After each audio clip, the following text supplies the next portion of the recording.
You have a learning goal, and we have just one job to help you achieve it and deliver at your convenience. Learning right starts with us at Ashem Academy. We are a learning institute in partnership with professional industry bodies like Microsoft, PECB, Pearson VUE, and PSI, delivering quality training, ensuring your certification path in the respective industries. Ashem Academy has training specialists with extensive consulting experience as well as the expertise to address your specific needs and preferences. Our goal is to deliver training that maximizes return on people and infrastructure investments. We define success as having the right resources to skill you up to help you meet your desired goals. Our job at Ashem Academy is to empower you to be successful at every stage of the learning journey, from training to certification to establishing professional credibility. As a certified learning partner and authorized testing center, our facility has proven to be one of the best in the country as we get to reach the needs of all ages, young, middle-aged, and those in the advancing years, making learning simple and affordable. We care about your skill development, and without breaking the bank, we present you with great opportunities to showcase your competency and expertise in your area of specialty, aiding career advancement or personal goals tracking. Let's help you bridge that learning gap. All you have to do is take the next step to enroll in our courses today, with prices that are easy on your wallets. Request access to our training calendar by emailing training@ashem.com, and you can also get the most of your learning investments by checking out our promotional offers here. offers.ashem.com/ms learning. You can call 0704-636-7151 or call 0704-576-9927. You can visit our head office at number 9 Ibikule Street off Abad Macaulay Way, Yaba, Lagos State.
Digitization simplifies the way we collect data. Organizations collect data from multiple touchpoints to enable them to make effective, profitable, data-driven decisions. Yet, a lot of data just sits there. Why? Well, organizations operate two systems: operational or transaction systems and analytic systems. Operational systems are data repository, where you execute business processes. Analytic systems are where you make sense of your data and evaluate business processes. Analysts spend 80% of their time cleaning and preparing data to update routine reports, and only 20% of their time truly brainstorming on the numbers and extracting insight from that data. The result? Less time to ask the right questions about their data, and less time to pull variable insights that can improve your bottom line. At D. Brown Consulting, we have a better approach. We empower you to extract insights from your data at the speed of thought. We employ a curated methodology that simplifies the analytic build process to eliminate technical friction. making it easier for everyone in your organization to get the exact data they need securely. The best part? All of this can be done without relying on overburdened IT teams. D. Brown Consulting offers consultancy services in building, reporting, and analytics systems. As Microsoft Gold partners, we offer business process automation solutions with no-code and low-code applications, chatbots, and robotic process automation engines, and financial modeling services. We visualize our reports, dashboards, and analytics using the principles defined by the International Business Communication Standards, IBCS. The use of standardized notation eliminates ambiguity and ensures consistency in the design of your visualizations for more effective data storytelling. Are you looking to achieve more with your data? Contact us today. Visit dbrownconsulting.net.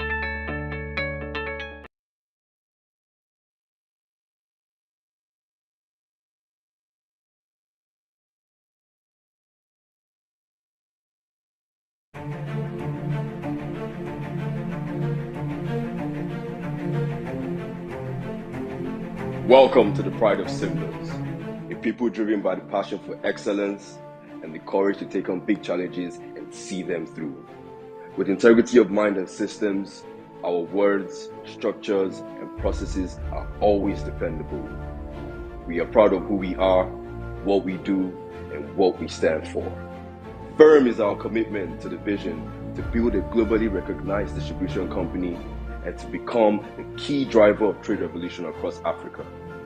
We have been empowered to make products and services accessible, affordable, and usable across Africa by building an efficient distribution network, and to remain the market benchmark for dynamism, efficiency, and competitiveness.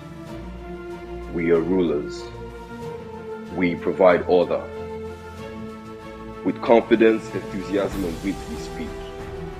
The vulnerable and voiceless we empower. This is me. This is TD Africa. We rule. We conquer. We are Simba.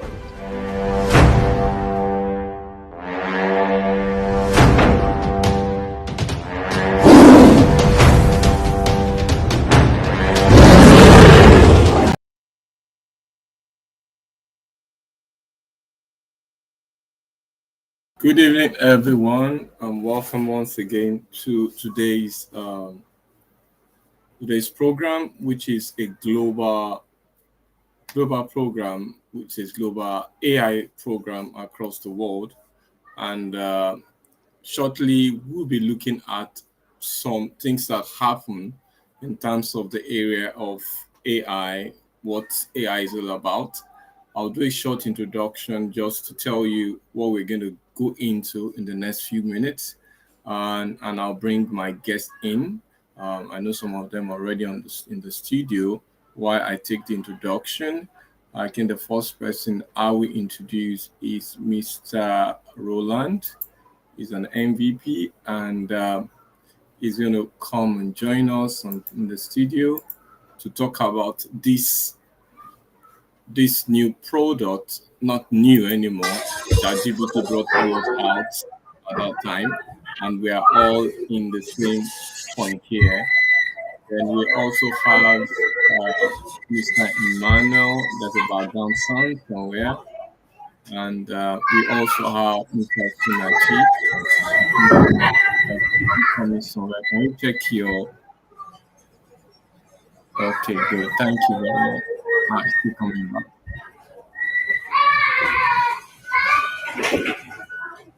So, generally, what we're going to do today is a concept where we talk about generally what is AI, what is going to bring on the table. Then we're going to have a workshop by Sinachi. Sinachi is an AI expert and is certified on that. He's going to take us through a workshop how to go into the OpenAI environment, how to use some of the tools there generally, and afterward we're going to come back to have a discussion with the panelists led by Emmanuel to lead us to how is the application of this OpenAI and Copilot. How do we look at it? What is the advantage we have there, and what can we gain from the use of it? So we are going to have a very wonderful time, and I know my panel Emmanuel is already in the studio. I think Joseph will join us soon. He's having issue with maybe his background environment. Once it's fixed, it'll come up. And Osina Chitu is in the studio. He's already joined. I think Joseph is back. Okay, Joseph is back. So as I was saying, this background noise is still there. We just have to manage it. As I was saying, we have to look at what is AI generating. So as I introduce everybody out there in this workshop, this global AI group bootcamp, I like to put something on the ground that at least put something for us to view, something for us to look at, and to give us what AI is. In 1959, a field of scientists came up with a concept, and that concept is that how do we mimic human knowledge to bring about.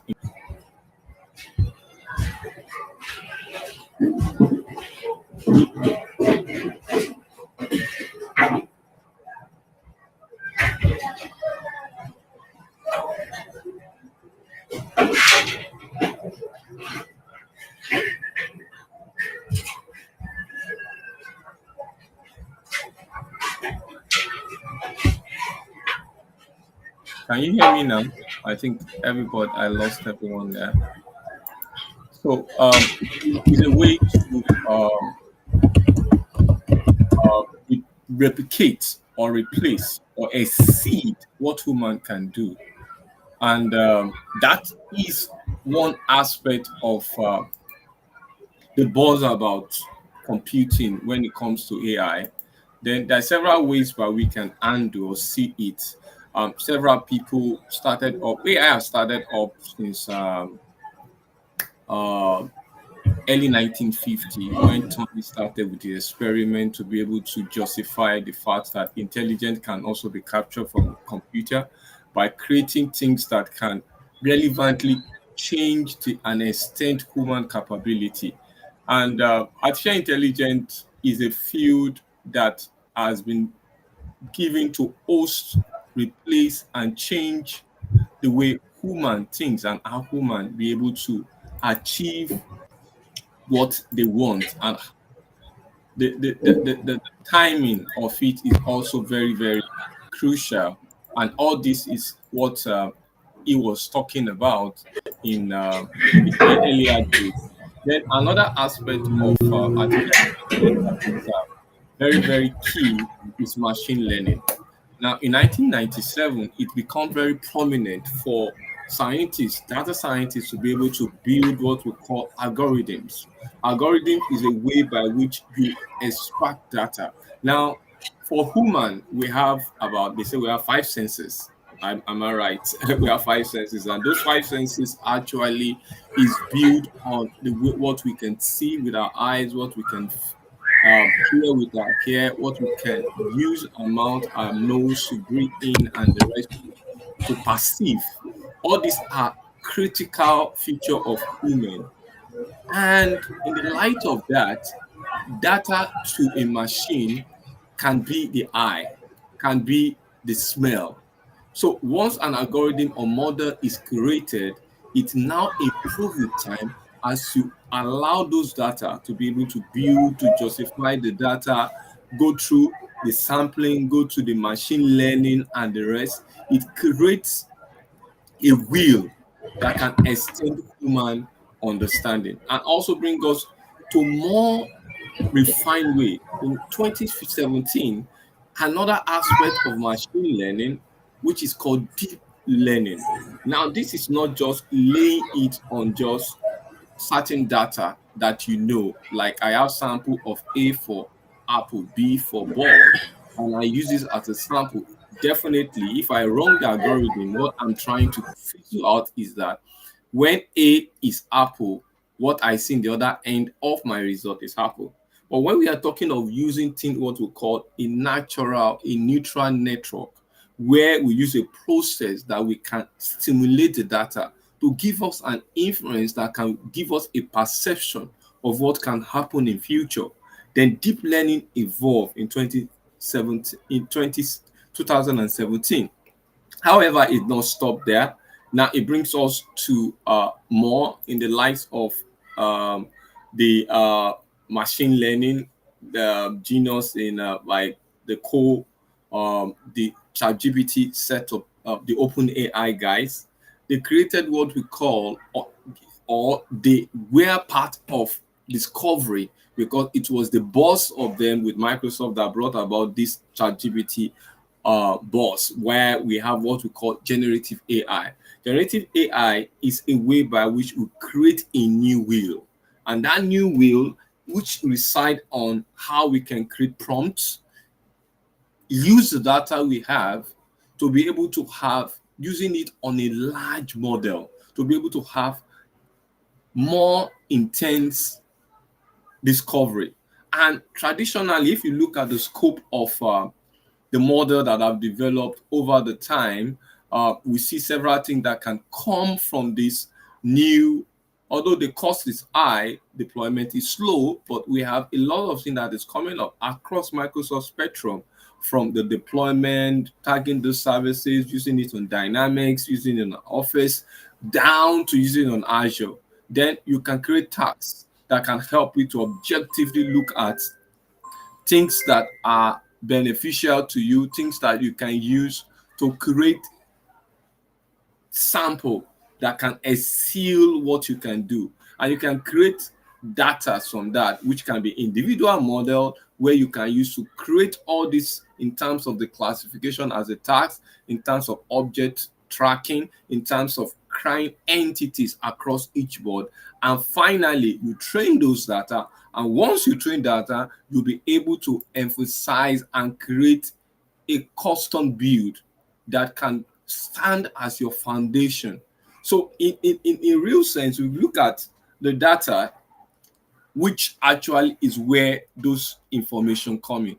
I said when you mimic human senses, eyes, ear, for every AI model, what to them is the data you infuse into them, the data you inject into them. So those data can be from text, image, speech, structural data. You can even 3D signal, which will now be trained. After training, it goes into your foundational model, and that model can be adaptive after some time and can span into several tasks like analysis, sentiment analysis. You can use it for information extraction if you have content on text that you can extract from it, from image capturing or object detection across each of what you want to offer.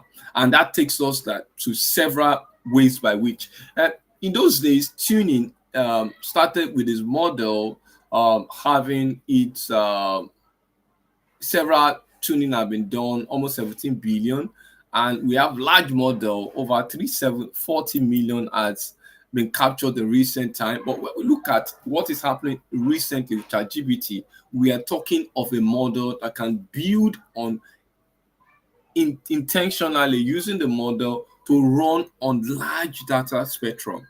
And we're talking of a 178 billion data. So let's now look at it before we go into the keynotes.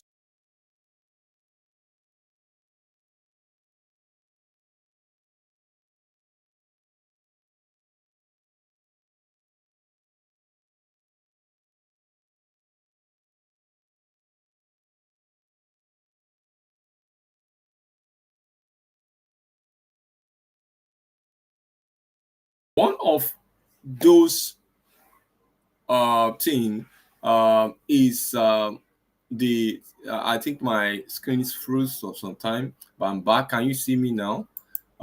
Is the use of language model, which can help you to develop several things in terms of creating your natural input, human knowledge, and the data that comes in, which are usually tokenized. And those tokenized model can be brought into probability, and those probability, the output can be decoded using language model. And apart from that, several other things can be captured. Well, the language model works in a way by which you tokenize it, and it works with numbers, and each of numbers is attributed to attribute uh, like characters, and those characters is what form what we have today as our inference that can easily give us what we want. So several aspects of this has been captured over time, and I know today we will one of us will going to showcase how the Azure AI environment looks like, and how we can use it in order to create product. And the discussion now will go on to give us a way by which each of these individual token, which can naturally be discerned as human natural language, which will now be outputted as a token that which we can use to interpret it. So language model has come to stay. You can see it when we have the text injection that can actually give us an output in terms of a chart, in terms of information, in terms of image to Dolly. So we can see this is growing, and the interaction with large language model has brought us to a concept called prompt engineering. Now, what is prompt engineering? The concept is a way by which we work on this natural language, we embed by giving an input to it that can actually fine-tune the output we desire. And each of these has cut across several spectrum of Microsoft environment. And one of those that Microsoft is shooting out is Azure OpenAI service, which can use prompt engineering to tune what we want, to target where we want to go, and its response are very photogenic and very, very prompt in terms of what we, and it can also help you like having a quotient evidence, having a wheel by which you can discern what we want across each of these information. So there are several ways you can get. You can have a zero shot, you can have few shot, depending on how your prompt exercise. Like for example, try to prompt him to be able to tell him about what sport was there. And you can see the prompt here is there that the headline, coach confident injury, what derailed warrior, and eventually language model be able to discern that this is a basketball. So invariably, we are coming, prompt engineering have come to stay, and it can also be systematic where you can have those prompts on your system, you impute it, you model it, and it gives you an inference from the ChatGPT 4, which is far better than the one we have outside there, which is the free one. And the demo will get us to see how we can use system prompt against user prompt. And I think even the demo will take us to see several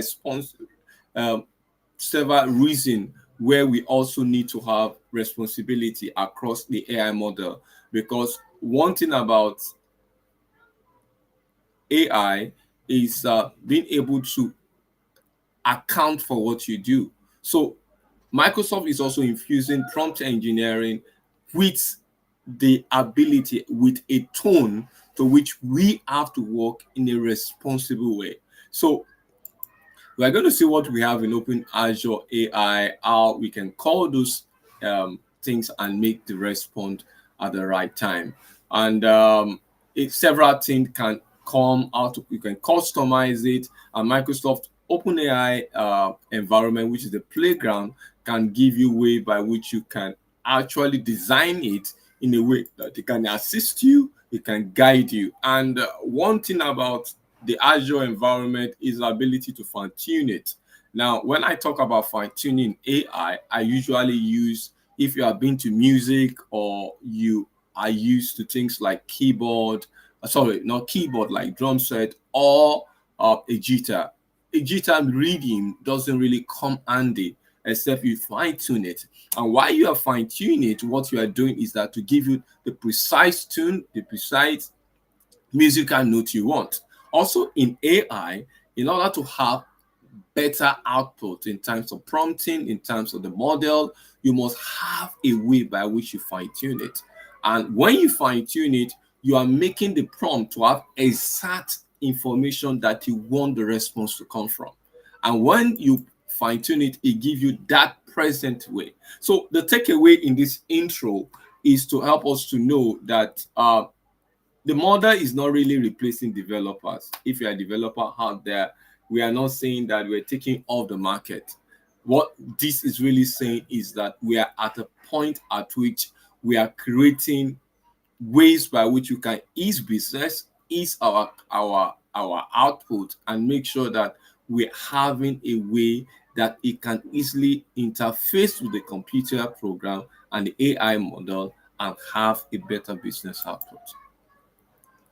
So that is all we're going to do today. I'm going to start with the keynote. After the keynote, we'll move into the demo like workshop. We love to have the workshop. Actually was supposed to be something that is practical, but if you have been in West Africa or in Africa for the past few weeks now, we have been experiencing internet downtime because of submarine cable that was, so we don't want to give our users or our viewers that kind of experience. So what we decide to do is to have the demo. We have it recorded, you can watch it, and you can see all those features in Azure OpenAI, and you can use that as a way to have a better one. There's a GitHub environment that you can go from global AI Bootcamp 2024, where you can get guidance on what you need to do and how to go about it. But for this particular section, we are just going to show it, and we're going to go straight to the discussion, and we're going to look at how we can be guided in using this. So let's just go straight to the global keynote. Just stay tuned with us, and we'll be right back.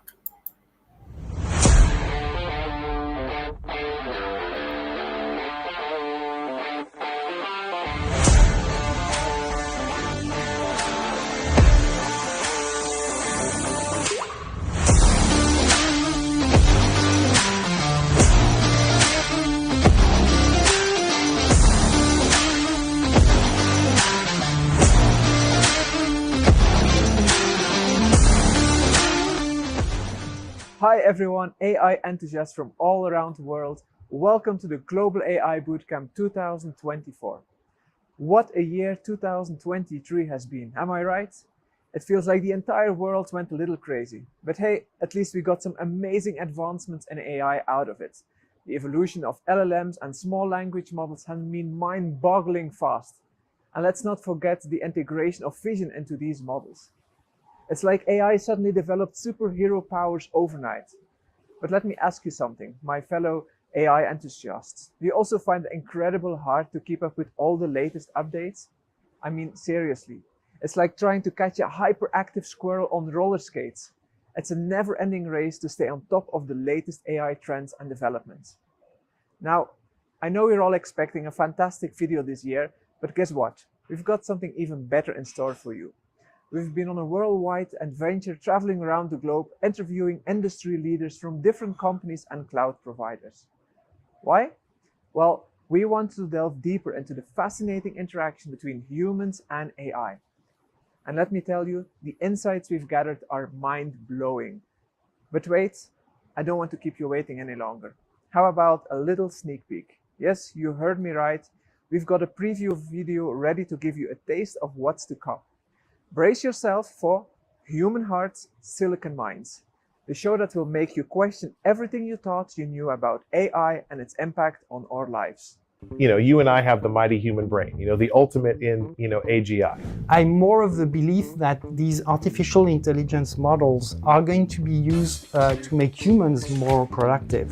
Are fundamentally not intelligent systems. As I said, it's an algorithm that's predicting out the next word from things. It's a very useful algorithm. So for example, if I were to take a glass of water and I had ice cubes on the bottom of the glass of water, an AI might be able to say, hey, those ice cubes are in the wrong spot, but doesn't reason, oh, they need to float. So it's not intelligence that makes you able to complete tasks well. It's actually expertise. It's actually experience.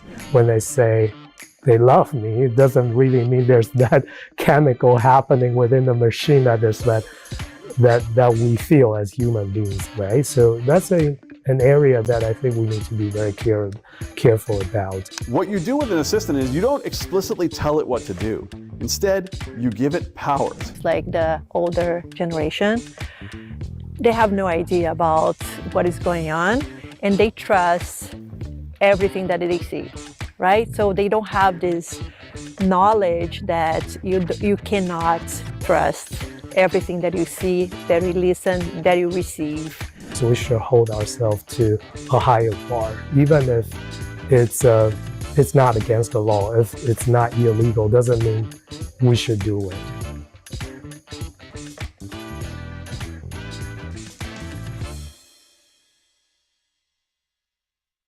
Now, I know you're all eager to watch the entire series, and I promise you won't have to wait long.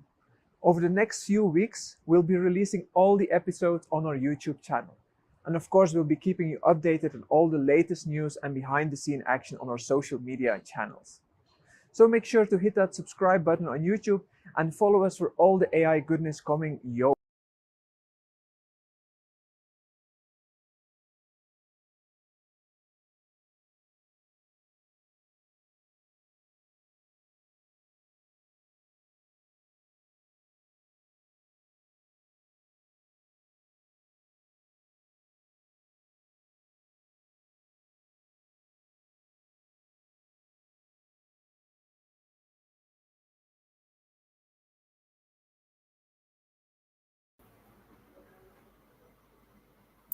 And let's dive headfirst into the world of AI. Happy learning, everyone.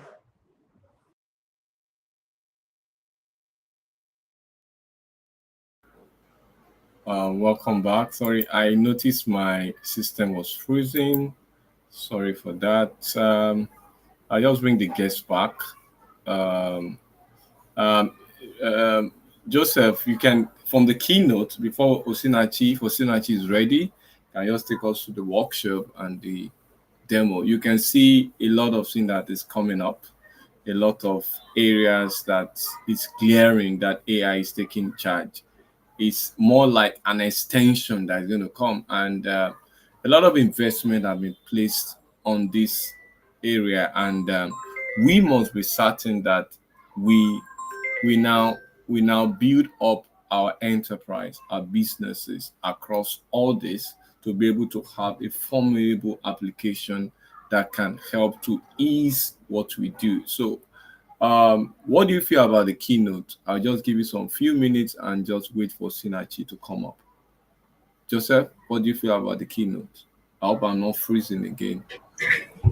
Oh, thank you. Thank you, Mr. Shea, and thank you for having me. I hope you can hear me loud and clear. Yes, we can hear you. We lost you now. We can't hear you. Okay. Okay. I can hear you now. Okay. Yeah. So thank you so much. So from the keynote, so one thing that is very key is the future, right? The future is very bright, and we are at the early stage of AI movement.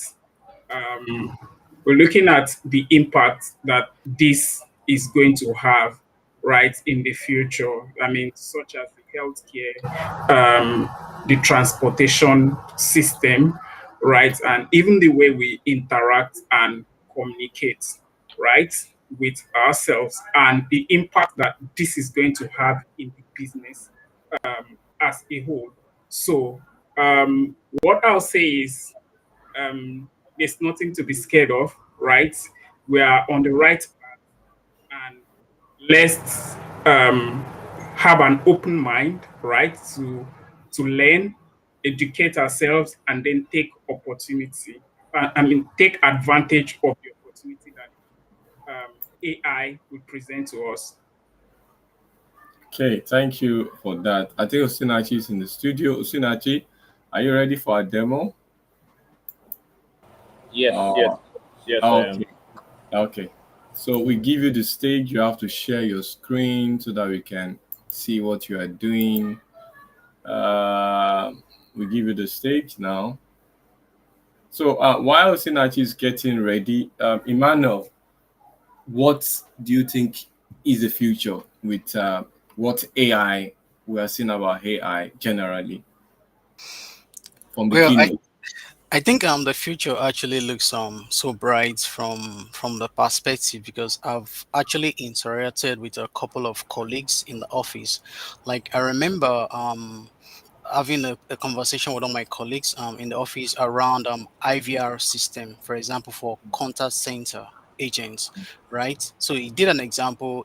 He made a call to a particular contact center, and he said that what he wanted to do throughout the entire conversation, like you remember, if you call MTN, they will say press one for English, press two, different menu like that. He said that he doesn't like to press anything.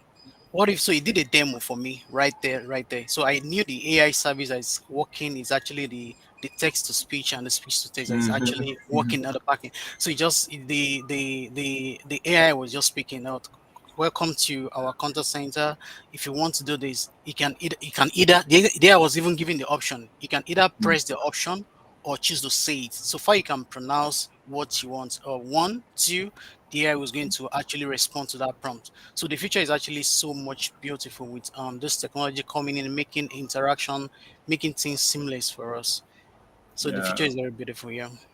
yeah, the future is beautiful, and we should be ready. As Joseph said, we should not be scared. So, Osinachi, we go behind, we just wait for you to finish your demo.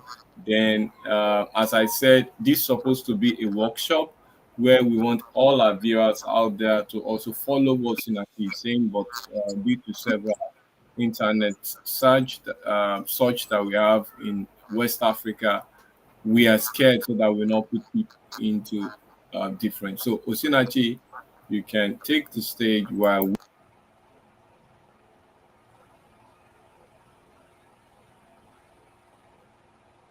Right. Just to confirm, can everyone hear me?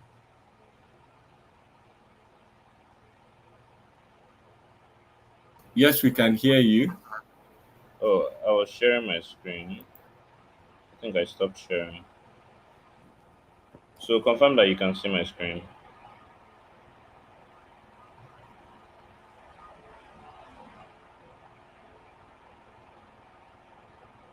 Hello. Yes, we can see your screen. All right. So let's get started. So today, I'll be doing a demo on Azure OpenAI, right? But before I get started, like Mr. Sheyi has introduced me, my name is Osnachi Chukujama. I am I'm a certified Azure AI engineer, also a software engineer, and I love exploring AI and its applications in software, the software we use every day. So today I'll be doing a demo on Azure OpenAI. Azure OpenAI is an Azure service that allows you to use OpenAI APIs or OpenAI models, right? So um, except you've been living under a rock, you must have heard of ChatGPT. It was released 2 years. What was it? 2 years ago? Yeah, I think it was 2022 December or November. So almost 2 years ago, and it took the world by storm since then. It has been applied in so many areas, and they also have their own APIs. But if you're an Azure customer and you use Azure in your organization, it makes sense for you to use OpenAI from Azure as part of an Azure service. So you use the same billing that you've been using for your organization, and you can feed into the data that you already use and whatnot. So we'll be doing a quick demo today. So if you are privileged to have access to an Azure portal in your organization, you probably can create an OpenAI resource. So this is the Azure portal. This is my own Azure portal, and it's just listing out the resources I have. So if you go to create a resource and search for OpenAI, if you go straight to the AI and machine learning, we should be able to. Okay, it doesn't show up here, so we can type OpenAI here,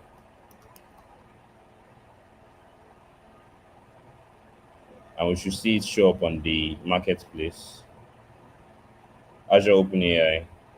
So if you go ahead to create this resource, you select the subscription you're using and your resource group.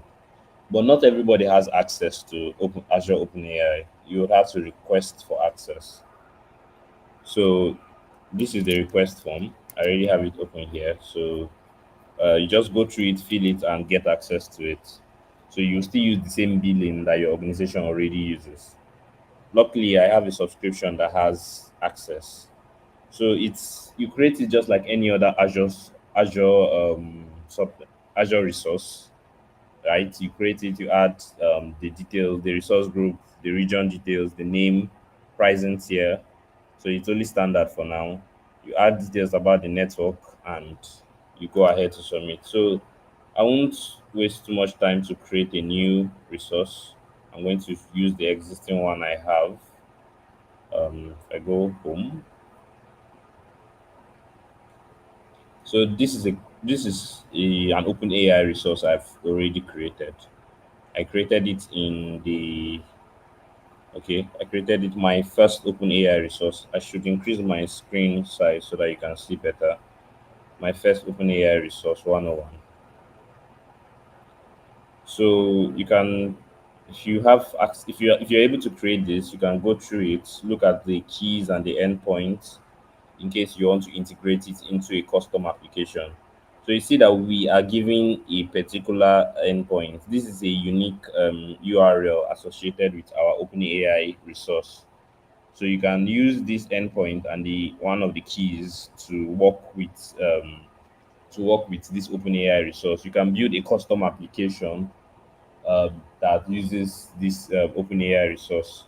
So many things you can do. So you can build your own custom ChatGPT website with this key and endpoints. So, but where our demo today will lie is the OpenAI Studio.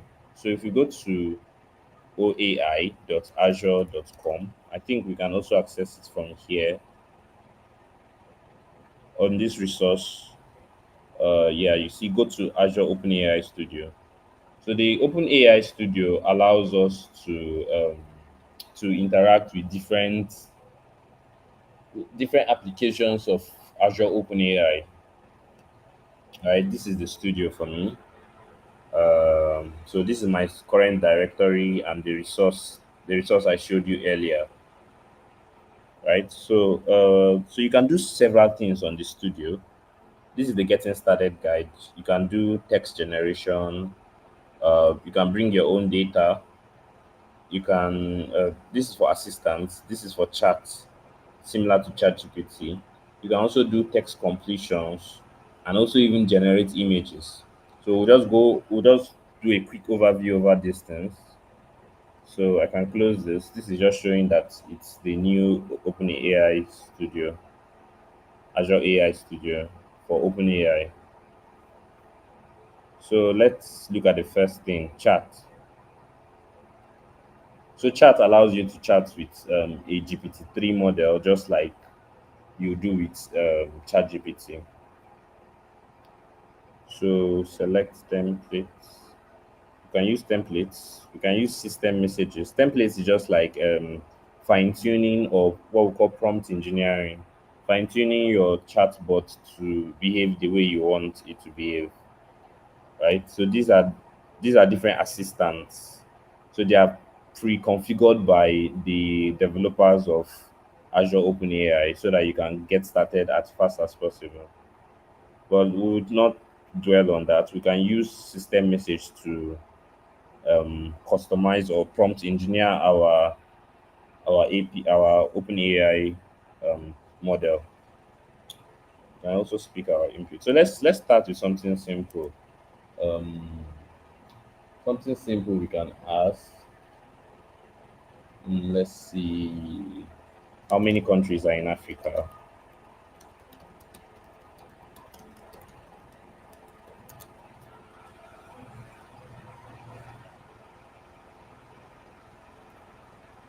Send this twice. Okay. You should see a response. So there are 54 recognized countries in Africa. So that's very simple, right? We can ask it which country has the largest population. Nigeria has the largest population with over 200 million. So this is a normal way a GPT-3 model will answer you. The normal way ChatGPT will answer you. So this is the system message. You are an AI assistant that helps people find information. So we can prompt this AI to behave differently. We can tell it to let's see, we can tell it to answer in, let's see, answer like a 5-year-old child, right? You are an AI assistant. Assistant. Is that the spelling of assistant? That answers like a 5-year-old child. So with this, we have to save it. We apply changes. So with this system message set, a new chat session is started. We can decide to clear the previous chat, but we can leave it anyways. So which let me ask this question again. Which country in Africa has the largest population? Okay, you see? Oh, I know this one. It's Nigeria. They have lots and lots of people there. You see, it's very different from how it answered before when we had not added this system message about the child. This is how a typical like American kid will answer, right? Maybe you can tell it to act like a Nigerian 5-year-old child, and you can keep prompting it like that,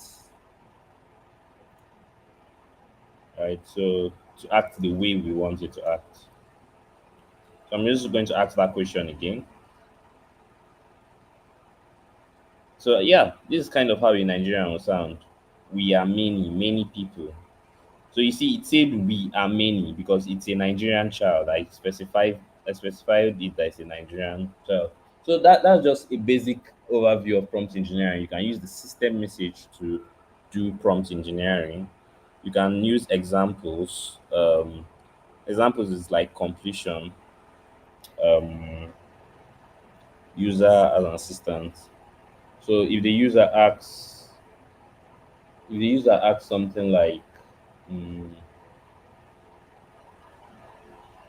how many con- how many states are in Nigeria, its response with maybe Madam, you should not ask me obvious questions.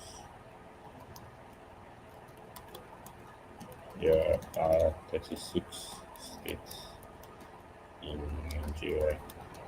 Come back when you have something better to ask. So this is just one example, right? We can add another example. How many, which city in Nigeria has the largest population? And you can answer, Madam, it's obviously Lagos. Stop asking obvious questions. So this is another way of prompt engineering. We give it examples, right? I can clear this system message so that it doesn't disrupt. We give it examples, right? Then it's going to be able to answer like those examples. So let's see if that works. Um, how many states are in the south east of Nigeria?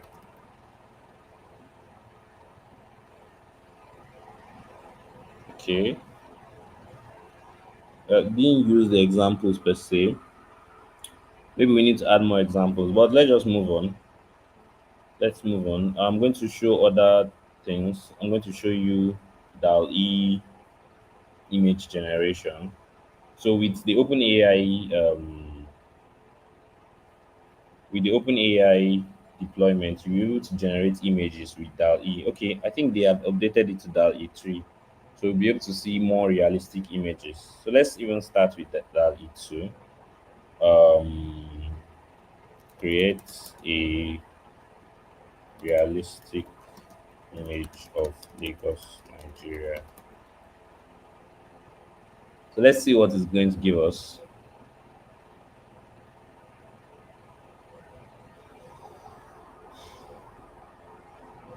Might take a while. Okay, this is so not realistic. Let me expand it so I can see. So this is DALI 2. DALI 2 is not as realistic as DALI 3. So let's use that same prompt on DALI 3.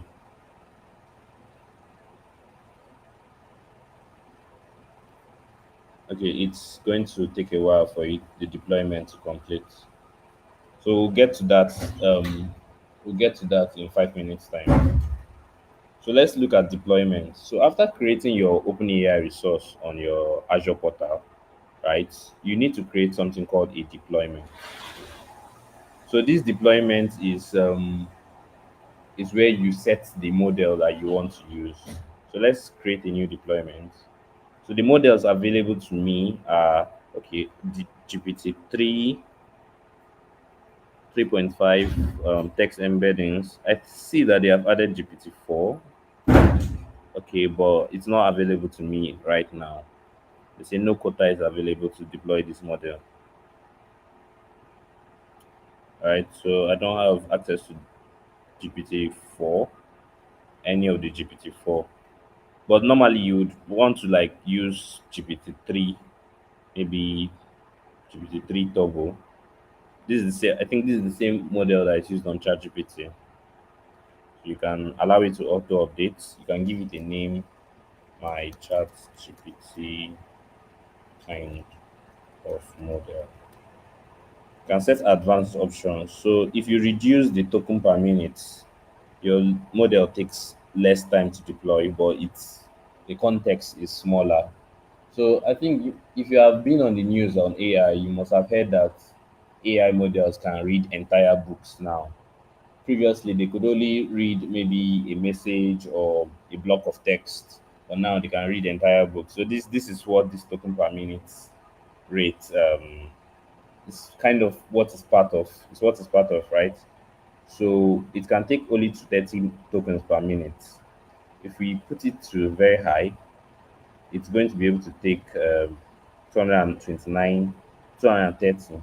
Okay, that's the maximum, but it's going to take longer time to deploy. So let's leave it as 5.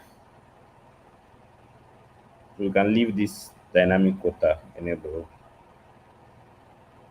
So in case there's a change in service from the Azure side, it's going to be able to take advantage of that. So can create it. It submits the deployment, and you can see the deployments I've previously created. Okay, this is the one I created now. This first model, second model, both of them are GPT Turbo 16K. This is just a normal GPT Turbo, and this is DAL-E. DAL-E it started getting deployed when we came to this page. I think it has even deployed.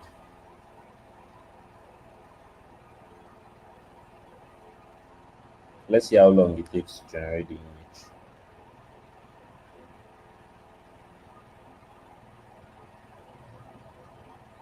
Okay, that succeeded. This is definitely not Lagos, but it looks much better than this first one. Right? Maybe this is what Lagos could be. It's kind of how Lagos is. I mean, there's the water, there are the slums, there are the umbrella women, there are the um, what they call this? What they call this Lagos cars again, buses again? Danfo, yeah, Danfos, and they're the big buildings. Maybe this is UBA and this is First Bank and the rest. So you can actually play with it. So it's cool. You can actually see it on Bing if you go check and explore other kinds of models. Completions is like chat, but it's just going to like complete text. Like I can see I don't have a completions model. Uh, is Olu in I Olu. My name is Bolachi. Uh, where are you from? So let's see if he's able to complete this. Okay, you see? So our completions model is actually generating a lot. So we can actually set the parameters here. So this is what we put so far, her, him, her. So you see it continues from it actually added the question mark for us. I'm from Ogun State, her, I'm from Lagos State, that's nice. I love Lagos State, blah blah blah blah blah blah. So we can actually put here the temperature is set at 1, so it's going to generate very exact text. If we set the temperature as say 0.1, let's see how that holds up. It might hallucinate.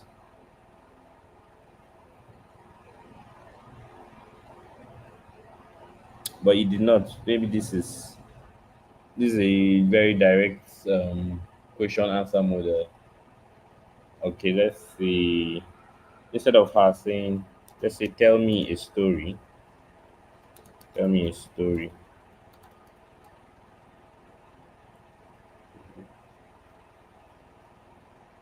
So let's see, tell me a story with the temperature of 0.1, and we'll see.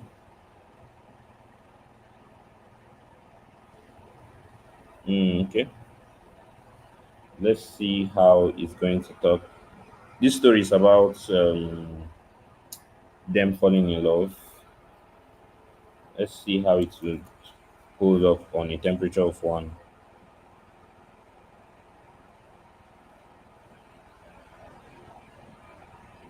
Mm.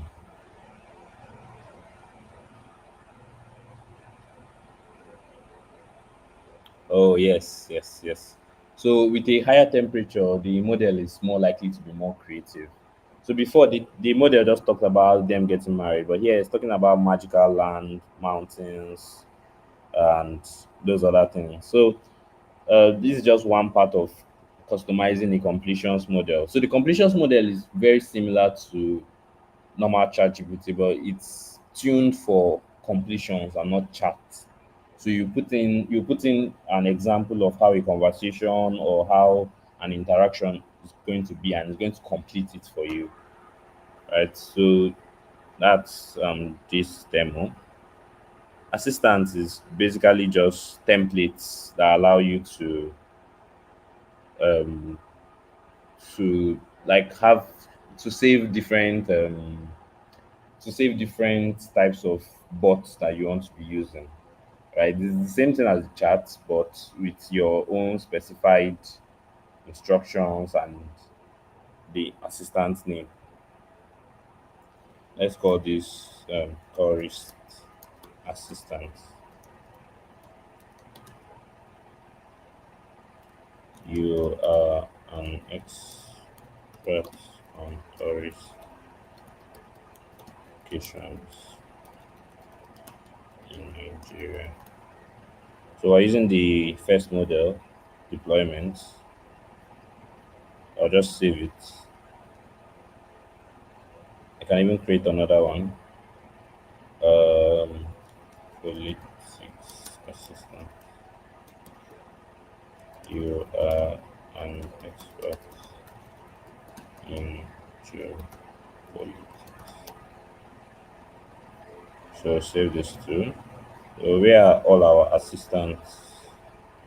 Should be a list.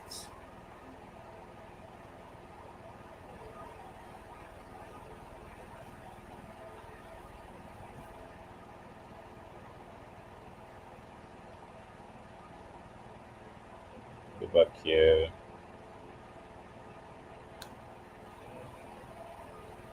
Mm.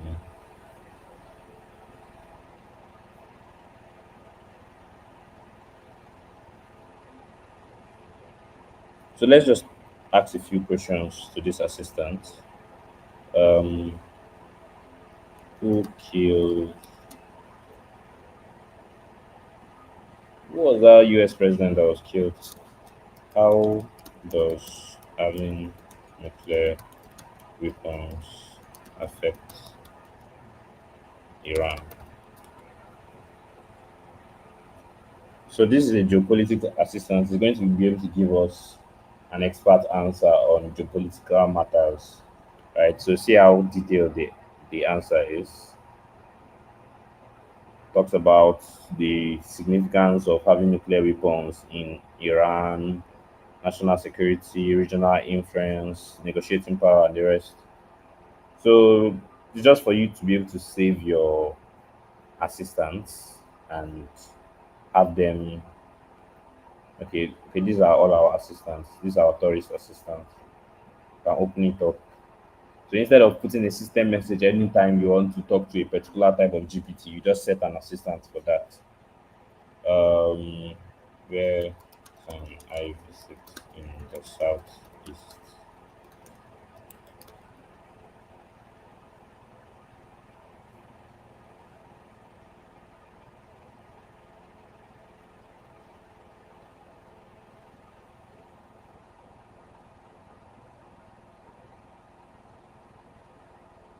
So Coal City, he just talks about the different cities in the southeast. Yeah, I was expecting it to talk about the okay. It talks about some tourist location in these different cities. So yes, our assistants are working as they should. Let's see if it saves the chat section. Okay, it does not. Maybe you should be maybe in the future they'll add a way for you to save the chat so that it doesn't disappear. So that's the basic idea. That's the basic overview of the Azure OpenAI Studio. We can do much more, but this is this demo is really becoming a bit long, so I have to stop here. If there was more time, I would have looked into add your own data where you can ask mod you can prompt question, you can ask questions about your own data. Like I have an example here. I think in one of this. Yes, so I have this tourist location document. It talks about places to visit in Africa. So if we upload, it's just a text file. It has different places, talks about Ethiopia, different places. You can have the demo. No, no, no, it's going to take time, right? Just if a flip of it. Okay, so I mean, the whole idea of adding your own data is you would add your data source. There are different data sources: Azure Blob, Cosmos DB, Elasticsearch, maybe a website, and you uploading files directly, right? So these upload files and Azure Blob is probably what you would be using, right? Let's see. But the thing is that you need to have two extra resources. You need to have an Azure AI search resource, and you also need an Azure Blob storage. The reason for having Azure AI search is so that it's going to be able to tokenize the data. So no matter what data you're adding, it's going to break down the data into tokens and index it. so that it can be able to easily retrieve information from your data source. So whether you're using blob storage or the rest, you must still have Azure AI Search. Even uploading files directly, you still need Azure AI Search. So that's okay. I deployed one earlier. Maybe we'll be able to do it. Maybe I should finish creating this storage account. So I created this search service, and I also am creating a storage account now. It shouldn't waste time. So after doing that, I'm going to use the upload files because I already have the files here. So I already have text files. It can be PDF, it can be a Word document, just any file that can be read from. But for good measure, just leave it as a text file or a PDF. So maybe your organization has a lot of data that it wants to be able to prompt, ask questions about. So you can get all those data, um, put them in a viable format, maybe a text file, or maybe you can just put the data already exists in um, MongoDB, so you can use that one. You can use that one too. Elasticsearch too. Elasticsearch is still in preview, so that will come later. Or maybe you already have some data in Azure AI Search. But let's go use this one. I'm going to select the blob service. Is it? Yes, this storage account is ready. Let me refresh. So this is the one I just deployed. AI storage account 033. This is the one I deployed. If I go to resource, you can see it better. AI storage account 033. So it talks about needing permission. So you just click turn on course. Azure AI search resource. Okay, I already created the search service tool to index name. So this is where I had fear of it failing. So it's going to need to index the data. Let me try this again. I'm going to refresh.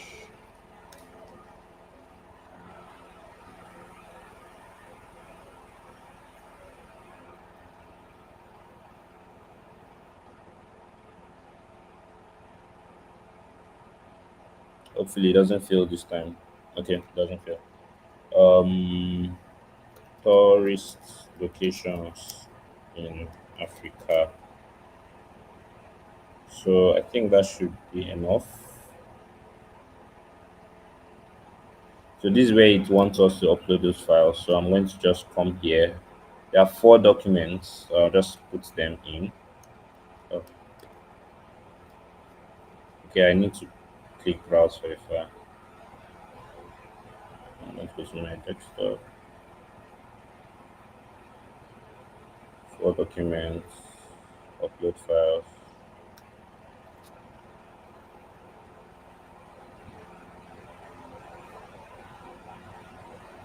Search type keyword. So we'll allow the chunk size to be 1024. It's just how small it breaks down the documents, right? Or how many tokens it uses. So let's save and close. It's going to take about, I don't know. I think the last time I did it took 2 minutes. So let's see how long it will take.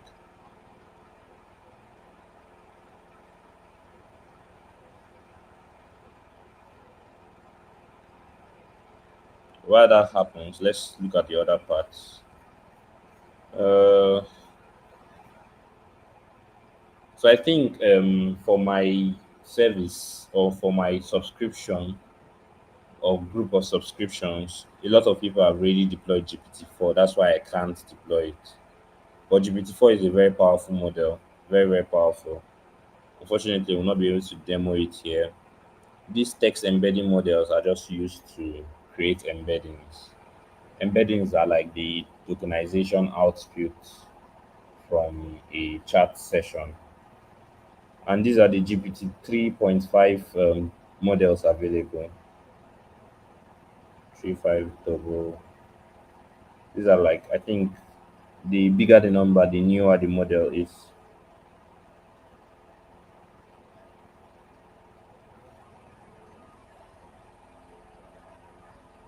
Let's see if this has completed. Okay. So it's still pre-processing is complete, so it's doing the indexing now. You shouldn't waste too much time because the documents are not very large. So 0.0% complete. So while it's going on, I'm going to just ask if there's any question in the chat or any question the from anyone.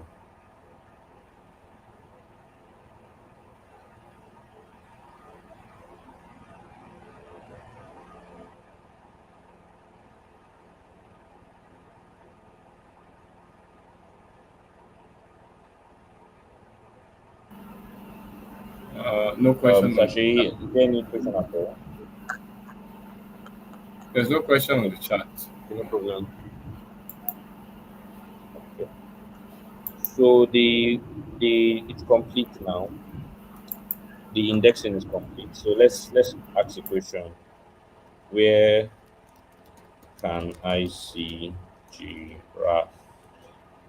How do you spell giraffe? Giraffe in Africa.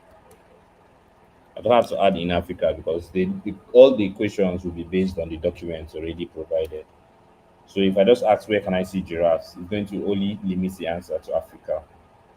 To Africa tourist locations in this case. Giraffes can be found in various locations in Africa, including the following: national park, national reserve, national park. So you see, it gives references. So these references are those documents we provided, right? So based on the data in the document, show you it's going to show you where it got that data from.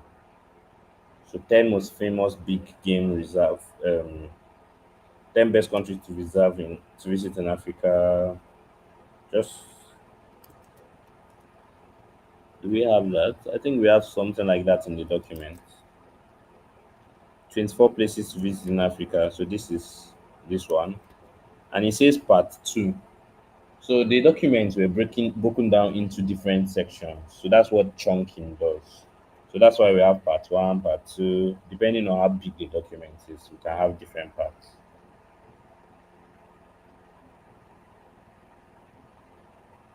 So these are just citations.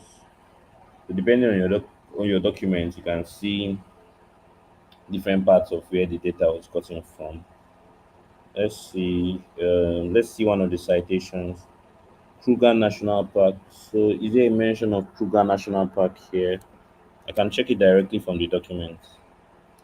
I'm just going to search Kruger. Yes, Kruger National Park.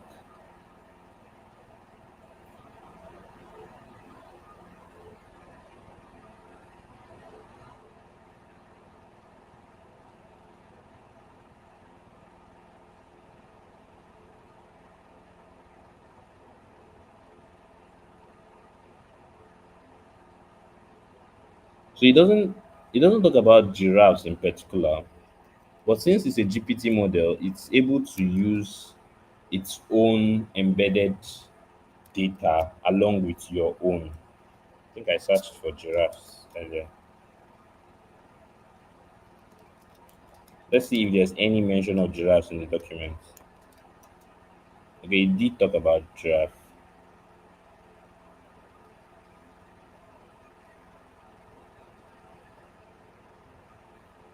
And you can ask even more questions.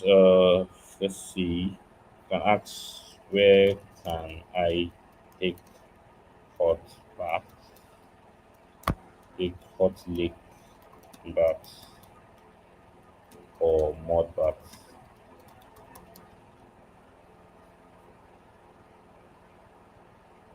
So it's a way to bring life into your documents, chat with your documents. You can use it in so many applications.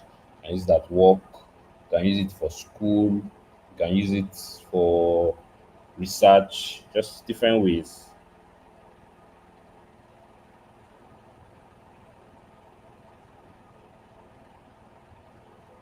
Let's see if he mentions. Okay, there's only one reference here. Only one reference here. Chamarel. Let's see. Okay, he didn't talk about it. But he talked about Mauritius. Yes.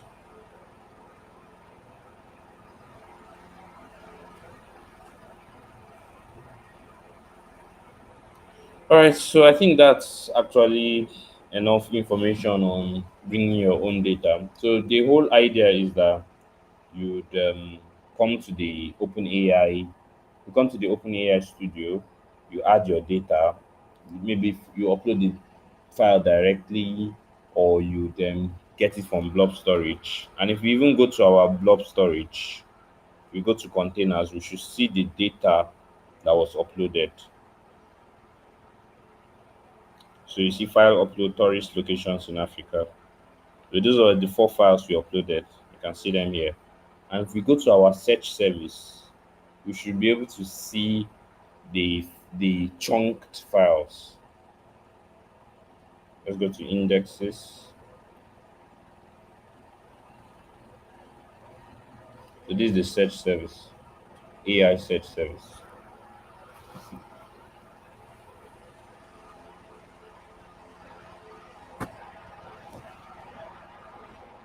Okay, it's still loading.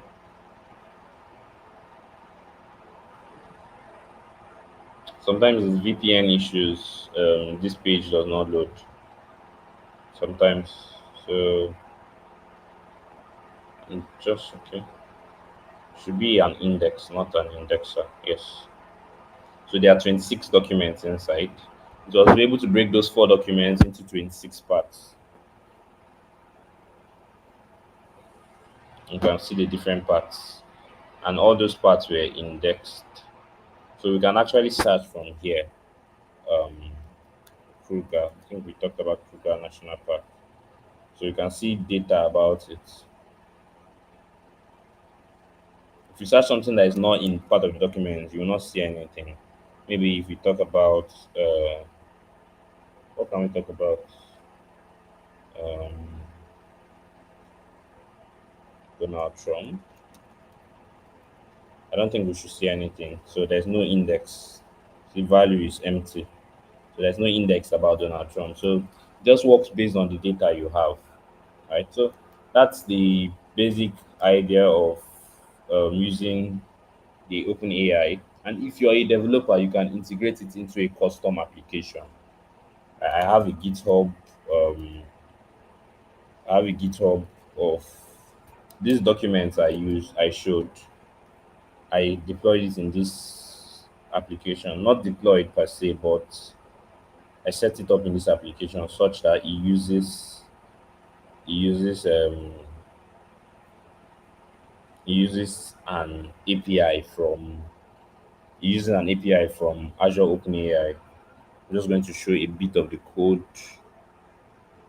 Let's see. So it actually used the SDK, not it didn't use I didn't use the APIs directly. I used the OpenAI client. So I used it from here. Sorry, OpenAI client.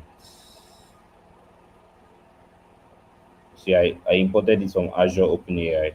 So this is for the developers. If you're not a developer, you don't have to feel left out. It's you can still do everything from the playground.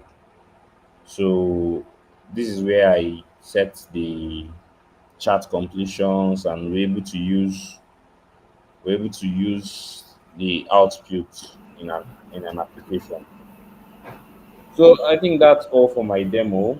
I've looked at all parts of Azure OpenAI, looked at completions, DALL-E, bringing your own data, and even integrating it into a custom application. So I hope this um, improves your drive to use Azure OpenAI, use AI into existing products and and the likes. Thank you very much for listening to my very long demo, and I hope I meet you some other time in the future. Okay, thank you, Sinachi. It was a wild, at least giving us the in-depth about OpenAI service. And one thing that captured my mind as I bring the other people on board is that the advantage we have by using it for our own business. Now, bringing GPT into our office, we are trying to create a way by we can extend our productivity by relying on our data to influence what our customers, our users be able to use our data to exploit our product, etc. So it's a very welcoming task, and I know that the next section, which is the section where we discuss about it. So I bring in Emmanuel to just take the center stage, and let's talk about this more in detail. All right. Awesome session, Osinachi, with the Azure Open AI services. I mean, I've actually explored the Azure Open AI myself, and I remember the last project I worked on was integrating it with the Copilot Studio. Like I'm using the Microsoft Copilot Studio to actually build custom AI, custom copilots, and integrating with Azure Open AI. So it's actually an awesome one.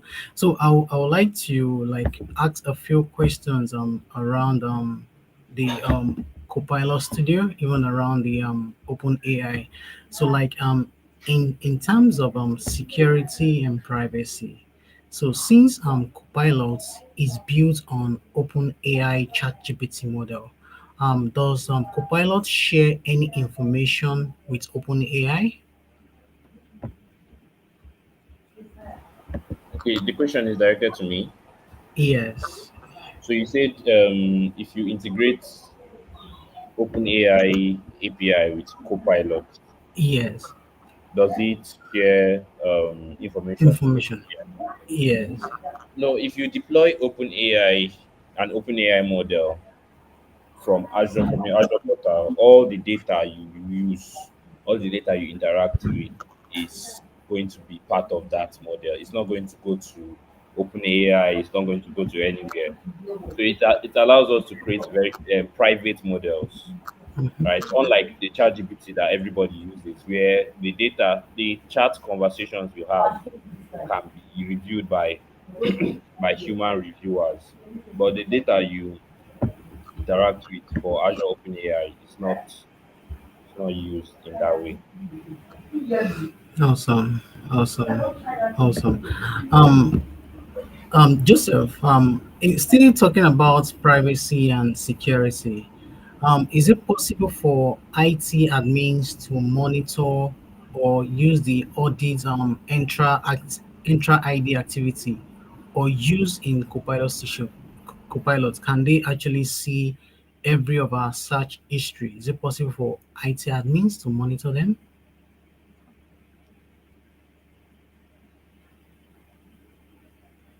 Hi, Joseph. Can you hear me?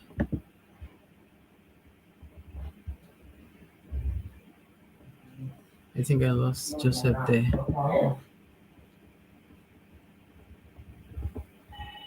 Let's give him a second to join back.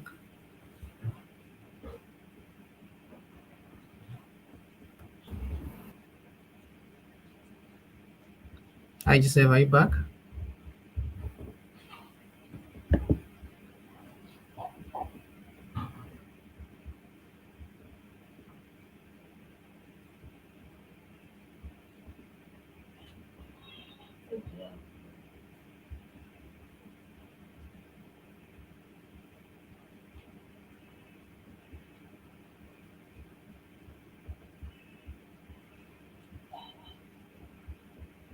Okay. What's that? Do you want to take that? Let me take the question again. So like IT admins monitoring or audit intra ID activity using the Copilot Studio. Can they see any of my search history, things I've searched for? I just have you back. Yeah, can you hear me? Yeah, I can hear you. I can hear you. Can you hear Oh, me? okay. Yes. So sorry, I was disconnected. No worries. So No worries. please, can you take the question again? Yes. So in terms of privacy and security, can IT admin monitor or audit intra ID activity or usage in Copilot? Can they see my search history? Stuff like that. Okay. So to the best of my knowledge, this is not what is currently supported. This feature is not currently available. Maybe in the near future,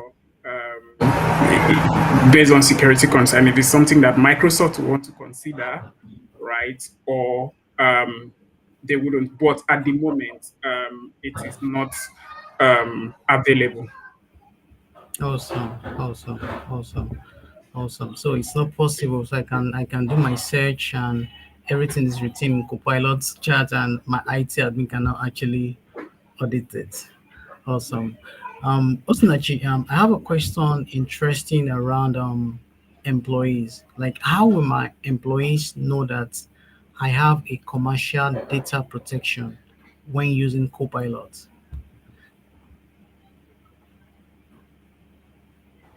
So, your employees, how would they know you have commercial data protection when using Copilot?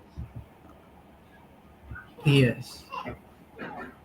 So, I think the OpenAI contract clearly states that, or the Azure OpenAI contract clearly states that your data is within your organization, right? So, if you can assure your employees that your models are not the public models that are used by every other person, but the private models deployed under the Azure platform, they should be able to be rest assured that you have commercial privacy for their data and all the interactions they do in your business.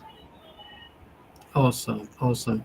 Because I know that most times, even it's only eligible employees using Copilot with commercial data protection. They must actually first of all sign in. If they sign in into the copilot.microsoft.com using their work or school account, then when commercial data protection is turned on, then the Copilot feature is a unique design. At the above input box or the top of every chat and answer, so you see a message that says your personal and company data are protected in this chat, so it is not exposed to any other people outside the people that are outside the organization. Awesome, awesome. Is it possible to prevent sensitive internal content from being summarized using maybe Copilot in the Microsoft Edge for business, or even using the Copilot itself in the Microsoft Teams? Um, Joseph, do you want to help us with that?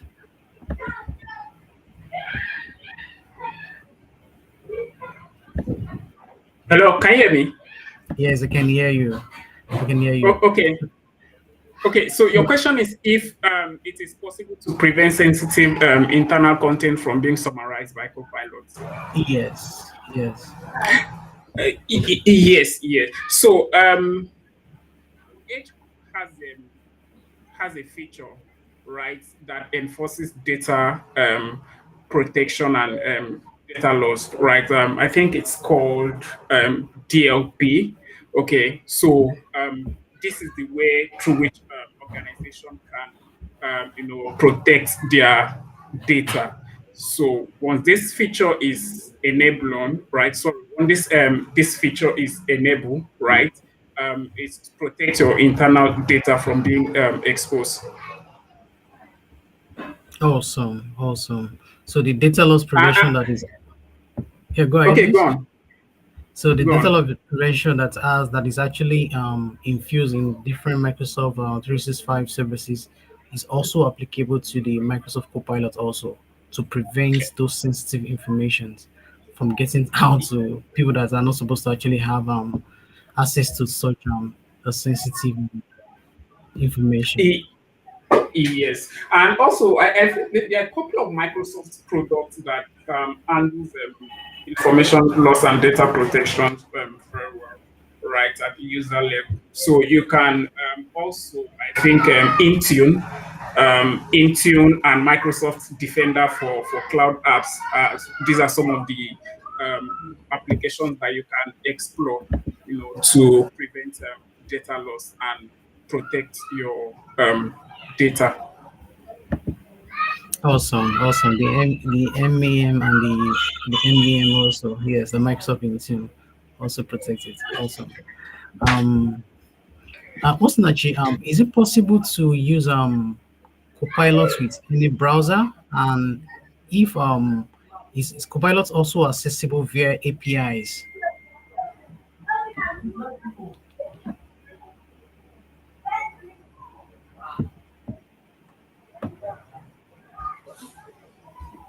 It's Nachi.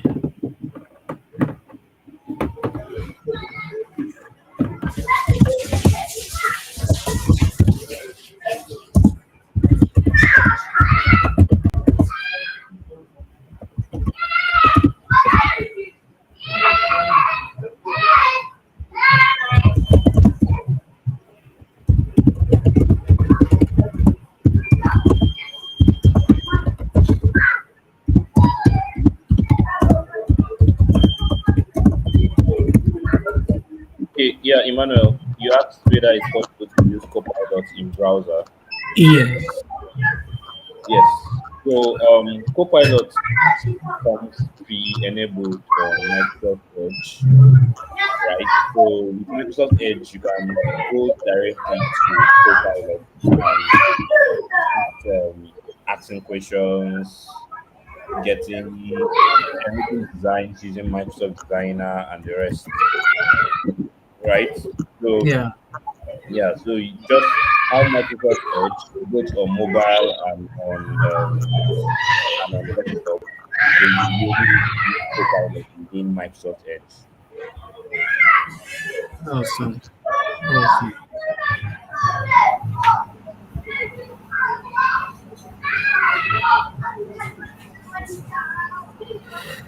Now, looking at assets, Joseph, in terms of managing assets, how can I ensure that people in my network who use Copilot and maybe Microsoft 365 charts in Bing, they have access to commercial data protection? I take it again.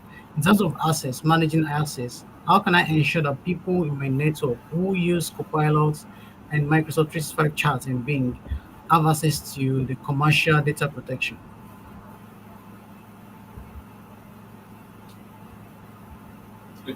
Who is the question directed to?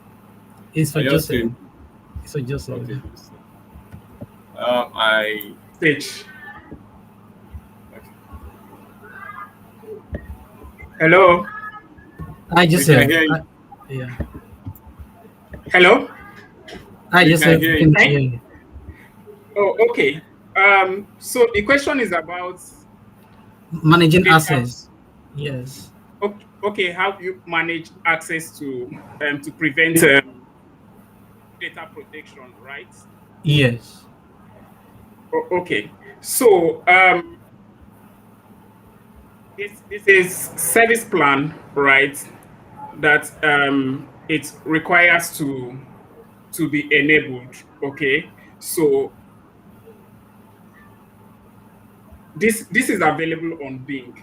Okay, and this comes through the IT admin, right? So once this feature is enabled on Bing, right, you are ensure that your data is protected. Okay. Hello, can you hear me? Yes, I can hear you. Oh, okay. So the IT admin can make configuration in Copilot service plan to require their eligible users to always have commercial data protection in Copilot Copilot. So this configuration apply people access through Bing Edge windows. So it can be it can be accessible via the link copilot.microsoft.com or the Copilot mobile app. Awesome. Hello? Awesome. Yeah, I can hear you. Awesome. Okay. Awesome. Now, if you look at some educational institutes, they also would like to actually try out the copilots that to see if it is actually something they can use in the organization, in the institute. Like outside of using copilot service plan to manage access for like students, what else is recommended to prepare educational institutions for copilot? Osnachi, can you take that?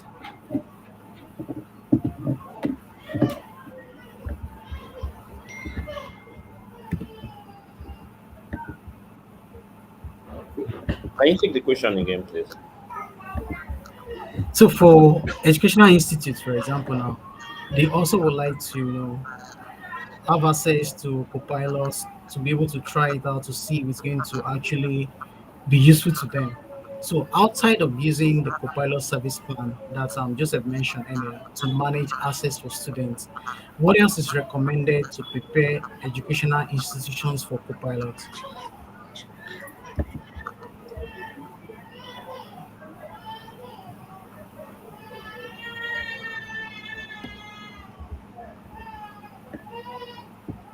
Okay, so there's this thing called Microsoft Admin Center, right? Or Microsoft for Education has something called Microsoft Admin Center. So it allows admins or IT admin control age classification to the users. So maybe educational institutes, maybe like a university, where there are people that are not up to 18, we prevent them from using Copilot and maybe, or you restrict the Copilot output based on the age grouping. So you can do all these things from Microsoft Admin Center. Awesome, awesome. So with the help of the admin center, organization can request for access and they'll be able to have access as an institution. Awesome. Um, Shay, if my company block access to things around adult content for implementing sales search and with a prosy redirect, will Copilot still be accessible to users in my organizations?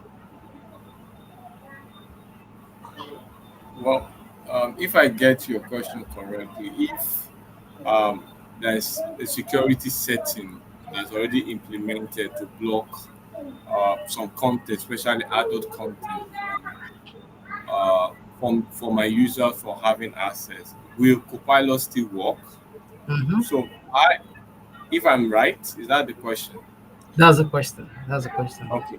So I feel Copilot will still work because part of the governance across OpenAI and AI in general is the responsible AI. And the point of responsible AI is to create structure, security measure to protect and prevent such content, such usage that can abuse what AI is meant for, because it's an office setting. So, because it's restricted on that level, it can only be accessible when the content you are using is actually following the process and the responsibility given to it. So anything outside it will not be accessible. Anything within it should be able to be accessible. Awesome, awesome. Copilot will still be accessible instead, but the content, since there's a safe search already, the Copilot will still be available for them. Thank you very much for that. OC, I have a very interesting question. What are the kind of things can college students do with Copilot? The kind of things they can do with Copilot? How can it help them for their for them to be more productive in their studies and all that? you can do so much with copilots, right? From asking copilots how they can improve their study. You'll work with copilots to draft out a study plan that would work with their time and their schedule. So taking notes to so assuming they take notes in class, you can discuss the notes with copilot and get better knowledge. They can improve their writing, right? Maybe they are writing a paper for an assignment, so they can improve some sentences, some paragraphs of the writing. They can help. I can ask Copilot how they can manage stress because university students are always stressed, and basically make it a partner or an assistant. Ask it how they can manage stress, focus on work, and so. So you can do a lot with Copilot. All right, thank you so much. Thank you so much. I believe the students joining us in this conversation will see that pilots can actually help them to be more productive, even as they are in school. All right. The next question, I want to actually help us to clarify this. And what are the best way to verify the accuracy of information provided by copilots? What are the best way to verify the accuracy of information provided by Copilot? Okay, so to answer that, there are a few steps. Now, when you are using Copilot provide citations, right?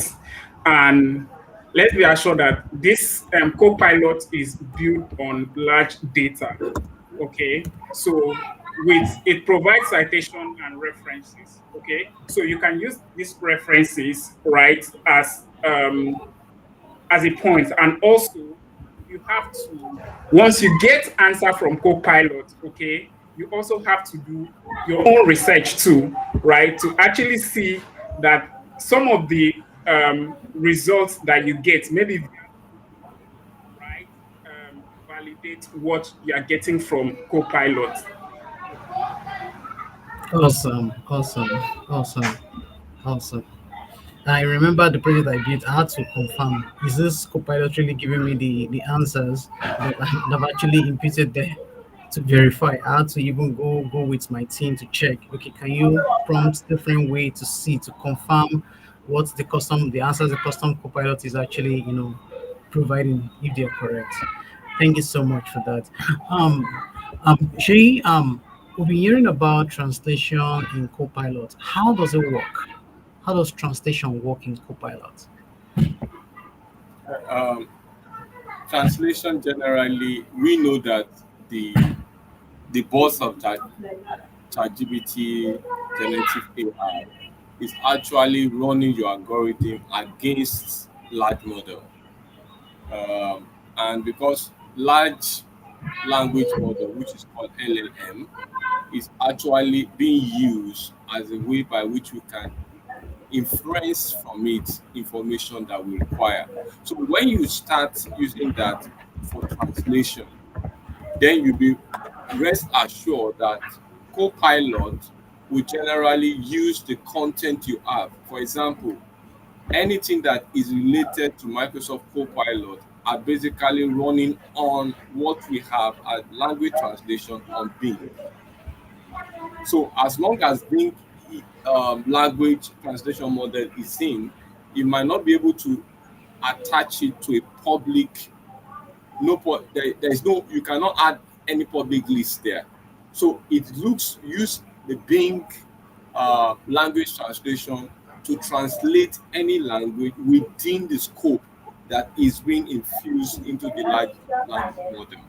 So generally, what I mean is that the language that is stored in Bing is what Copilot use. And how does it use it? It translates those language model that is um, already trained, already gotten from Bing to be able to give you the answer that you require or the information you want in another language for translation. Awesome, awesome. LLM is what Copilot is actually using to actually do the translation. Thank you so much. Thank you so much, Shay, for that.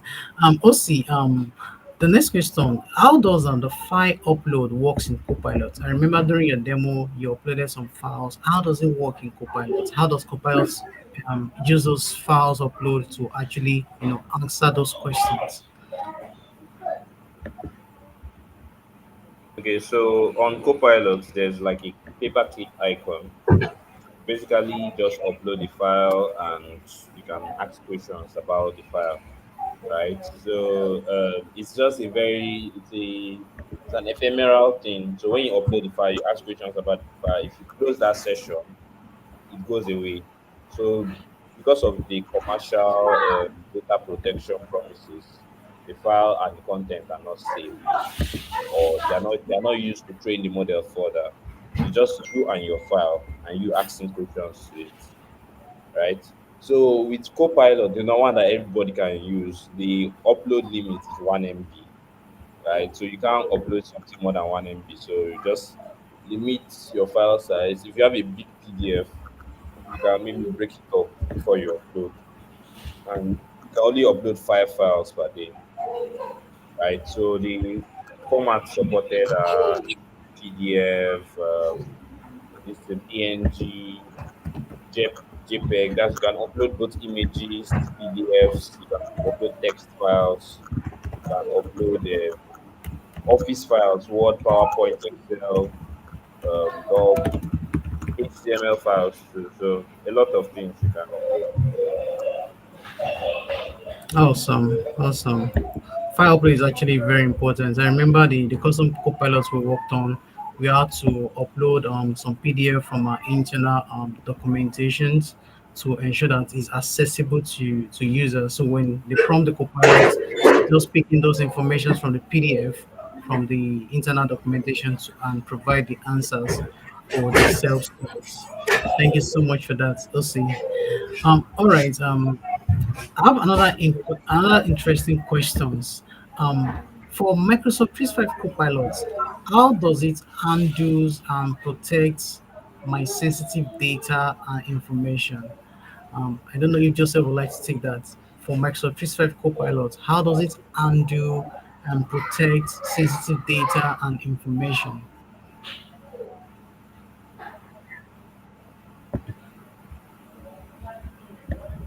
Hi, Joseph. Can you hear me? Hello. Can Yeah, you hear me? I can hear you. Oh, okay. All right. So it seems to be a lot of question on security. Yes. All right. Okay. Interesting. So, sorry, there's background noise. There's a lot of background noise. Please, I don't know if you can mute that. Um, hello. Yeah, go ahead, please. Go ahead. Okay. So Microsoft 365 has a permission model, right, within your tenants, which helps to ensure that data will not leak between users and groups. Okay. So you can check the Microsoft privacy statement, right, for that. But let's assure that you have to be assured that okay, that the permission model within Microsoft 365 tenants, right, can help you to prevent data leak.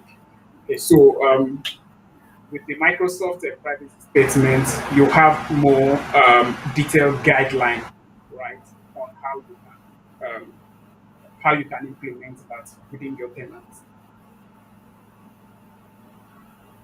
Awesome, awesome. Thank you so much. Most of the concerns of organizations have to do with security, compliance, and protection of data. They don't want people, maybe junior officers in the organizations, to have access to sensitive data that maybe the heads or the executives should have access to. So most of the times, the concerns around the AI models are always about the security, compliance, and protection of data. Thank you so Yeah, and much. that's it's. I mean, data protection is very important, right? Because um, that is like the bedrock of an organization. I mean, imagine if there's a data leak, right? You know what the harm that can cause to the organization, right? So it is important as IT admin and organization that we pay very much attention to data, ensure that we implement the right security policies and measures. Okay. Yeah, yeah, I agree with that. Okay, thank you very much, Emmanuel. And can you hear me? Yeah, we can hear you. Can hear you. Okay. So thank you very much for those questions. And we can see from the demo down to the discussion, what we can see from all this is that Copilot, the OpenAI, is more like customized area by which we can build our own references with our own internal users, with our own customers, and make sure that we can use it to develop things that can actualize, improve our business, and make our business more uh, appealing and more applicable to us. And that is uh, very important and very reasonable. So generally, I feel that we are in an era that change has come, and AI has come not just as a means of probably taking us off our circle of references or job, but actually to extend our capability, what we can do, how we can handshake with this AI or with Copilot or OpenAI to improve our productivity. So you can imagine when Osinachi was talking of what we can do in the education sector, and you can see what Joseph was talking about, the advantage that we have when we use Copilot or ChatGPT to bring about change. And we are rest assured there is protection. And when we talk of compliance, and it comes back to Emmanuel, you have done several projects on this. What do you think is one important thing that customers are usually scared of when they call of extending their the handshake to AI, or whether it's OpenAI or ChatGPT? Yeah, thank you very much, Sheyi. So one of the things that customers are scared of is actually the protections of their sensitive data in the organization. So every organization has sensitive data that they don't want people to actually, have access to, especially people maybe below down the line of executives. So with those security and compliance, we have to ensure that those sensitive information, when they are queried in Copilot, maybe from the Copilot that was built, a custom Copilot integrated with the Microsoft Teams for the organization, they are able to ensure that when such questions are queried, it doesn't get until their access level to those sensitive information, to those documents. Once you don't have access to those documents, you will not be able to actually, whenever you query the Copilot, it will give you an answer because it's checking for your access level. If this sensitive information you're supposed to actually have access to it, but the moment you're not your level, maybe your pay grade, it doesn't really have access to that. Copilot is not going to bring an answer for you because it knows that that information is sensitive and your level or your grade level in the organization, you're not supposed to have such information. So since security is a big one, which organization actually look at when talking about copilots. And it also driving what we call responsibility governance, because I remember I was trying to talk to some security folks that want to use AI, and we're talking about Copilot. And during our conversation, one of the staff actually were using the playground of OpenAI, and he was trying to use Bing, and he was asking some questions that are very sensitive, very questions that are related to Donald Trump. And he said, "Is Donald Trump in his right?" I don't know the question. I can't precisely talk about the question, but the question was asking whether Donald Trump was sane or insane.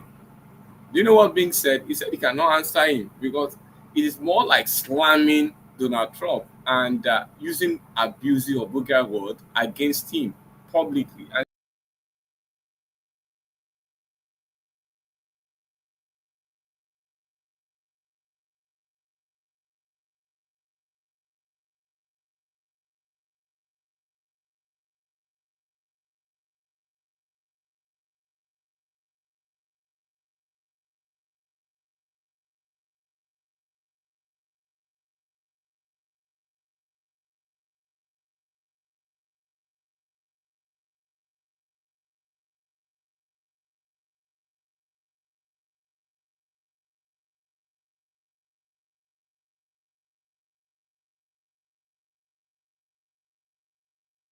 some time there. So I said the guy was asking that section. It's like a training for me, and I was trying to onboard them to AI, the future of open AI, and what with the bank was one of the bank, and one of the staff. And I said, let's do some experiment. Let's do some real time search. While we are talking about it, if you have any question, you can just put it on the chat. We have not seen any. That's why we have some few more minutes, and we just want to talk through this in terms of what we have experienced in the field. And the guy asked about Donald Trump and the AI, the Bing system, which was actually involved with Microsoft governance process, which is the responsibility AI in terms of being accurate, being fair, ensure that you are not infringing on other people' uh, privacy or talking down on another person. And that shows that as we begin to build AI system, we should imbibe in our system culture. Apart from security, apart from compliance, we should also drive responsibility. Make sure that what you are doing is for humanity. What you are doing is to improve your business process. What you are doing is to make life better for people around you, not to cause havoc, not to be abusive, not to be, inclusion is what should be for everybody. Nobody should be less than another person in a very culture related modern environment. So that's another thing I see with AI that we can imbibe and ensure that using this tool we can extend the functionality to bring to bring a better system for our company. So we're going to close the curtain now, but I don't know whether from the panelists, if there's anything you want to say, the last word from Musinachi to Joseph and to Emmanuel, while we hopefully see whether there's any question. I'm checking the question, but there's still no question here. So, last word. Okay. All right, Yeah. Let me just give a few rounding up notes or rounding up conversation talk. So AI is not the future anymore. It's the now. It's not like the AI hype is not like other hypes that comes and dies down and everything just goes away. Can you speak louder? Musinachi. Yeah, I said AI hype is not like every other hype or bubble that comes and just everything dies down. So there are real companies that are being created in this AI hype, AI. It has really got more people interested in AI. So if you're interested in AI, I actually encourage you to explore it. You might never know where your interest will take you. Today you might be demoing on YouTube. Tomorrow you might be presenting at learning in Daba, maybe somewhere in Senegal. In, in 5 years' time, you might be giving a presentation at Silicon Valley. So there are many tools and applications where AI can be applied, and many are under research. So if you're interested, I, I implore you to explore that field and do good work from it. Thank you. Okay. Um, Emmanuel. Yeah, Shay. So for me, one of the things I would like to give as a take home for our audience and participants today, it's is in line with what Oceanization said earlier. So for AI, there are so many now applications, that are being currently developed using the AI, and Microsoft makes it so very much available for us to even play around, having a sandbox environment where we can play around things around document intelligence, AI speech, even conversational language understanding with language services. And one of the popular one, which the ChatGPT is also doing, is the question answering in language services. Then for text analysis, or example two, that is also there with facial recognition, computer vision. So there are so many application of this AI, which I would like to encourage people to just try it out, see what this thing can do, see how you can use it to solve your individual problem, see how you can bring it to your organization and solve a business problem, because most of all these things can actually solve business problems, and you never can tell where this will take it to. So the last word is keep exploring, explore the AI, is there for you. Yeah, I like the word. Keep exploring AI. Keep trying it out. Roland. Okay. So for me, I like to end with this quote. So there's a quote by, I think it's Smith. It says that people fear what they can't, fear what they don't understand, and hate what they can't conquer. Okay. So I know there's a lot of fears around the AI space and movement, right? A lot of people are scared that AI is going to come and take your job. In the next 50 years, AI is going to take over the world. We are going to be replaced. That is not the case, right? Imagine centuries ago, right? In the 19th century, people were using horses, right, as mode of transportation, and donkeys. And then car came in, right? When car came in, that was revolutionary, right? We were able to travel faster. People get employment, either becoming a driver, right, or a serviceman. Okay. So what I'll say is education is very important, right? You have to learn, you have to have an open mind to really understand what is happening out there and the opportunities that this presents to us. Okay, so every all the speakers have said it.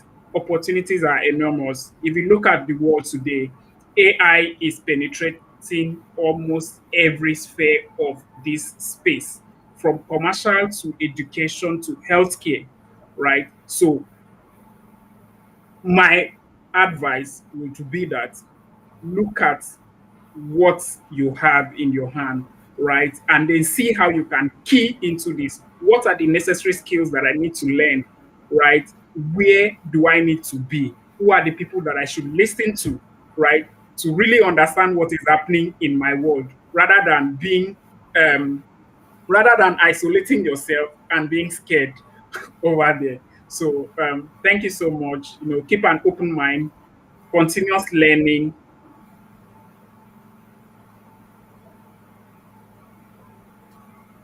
Hello? Yeah, we can hear you. Continuous Yeah. learning. Keep understanding what you learn. So,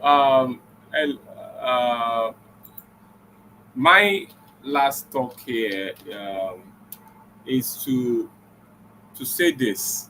I end with what Nelson Mandela quoted before he died. He said that he always wins. He never lost. He never loses. Why? Because at every time there are two things that happen to him. He learn and relearn. He learn and relearn. He's never saying he's going to be stuck with one technology. He's always explorable. Always explore what the next generation wants, how to get in that wave. So, uh, it's wow. It's just to be able to understand what is available there and how to use it. Okay, somebody is saying that start to see you live for more than an hour and not watching. Okay, so we're still here. So we're going to quote, end with that, and we say, we have done what, in summary, what we did today, Aman, is to be able to look at OpenAI environment. We did a demo on that. We also had a discussion led by Emmanuel that gave us insight on how to apply this, and his focus was more on Copilot. How can we utilize Copilot? What is the advantage in everything we do, and how we can have a better education system by using that for a student, a better company by using that for people that have work in the commercial or the startup arena, to build product that can help them. We are a little bit outside our time, and we want to say thank you for everyone that have joined us. Thank you for everyone that will be watching us later. And this is the Global AI Bootcamp, and we are registering this event from Lagos, from a group called MCT Tech Nigeria, Lagos, Nigeria. Have a wonderful day, and we see more of you. Thank you, everyone. Thank you for joining us. All right. Thank you, everyone. So, although before we go, someone can just answer this question from Aman Kama. He said he needs to learn new technology. Any tips for him to learn? So I would just say, Aman, you can go to Microsoft Learn. Microsoft Learn has a lot of free content, I can tell you. Now currently they are doing a challenge on AI at this time, where you can even have a 50% voucher after you're through with it. So you can explore that. Then there's a lot of content also in most YouTubes, and also if you go to the content of Global AI, there's a lot of video that have been done across the world. You can also try to explore that area to get this content. I don't know whether any panelists can also add to what I say or subtract to it while we close. To answer Ahmed's question. Any person? I am on. So just like Shay said rightly, Microsoft Learn has a lot of resources which you can use to learn different technologies that we have under Microsoft. So depending on what you which of the technology you are interested.